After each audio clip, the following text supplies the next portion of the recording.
বন্ধুরা, তোমরা কেমন আছো? রোজই এক কথা বলবো, তোমরা ভালো আছো তো? হ্যাঁ, আমিও ভালো আছি, নিশ্চয় ভালোই আছো। রোজকার মেনু আমারটা আজকে দেখিয়ে দিচ্ছি, রোজই দেখাবো। এই দেখো, ভাত করেছি, এই যে নিরামিষটা দেখিয়ে।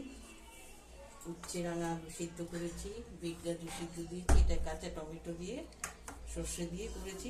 নামার সময় একটু ধনে পাতা দিয়ে দিয়েছি। এই একটু আলু ভাজা করেছি, ডাল করেছি সবজি দিয়ে। এখানে বেলে মাছ দিয়ে রসুন দিয়ে করেছি, আর এখানে পাক্কা মাছ আছে, জিরের ঝোল করেছি আলু দিয়ে। চিচিঙ্গা দিয়ে চিংড়ি মাছ দিয়ে করেছি, আর খয়রা মাছ ভাজা করেছি। এই আমার মেনু আছে, তোমাদের দেখিয়ে দিলাম। রোজ দেখাচ্ছি, কালকেও দেখাবো। ঠিক আছে, আজকে রাখছি। তোমরা সবাই ভালো থাকবে, সুস্থ থাকবে, আমিও ভালো থাকার চেষ্টা করবো।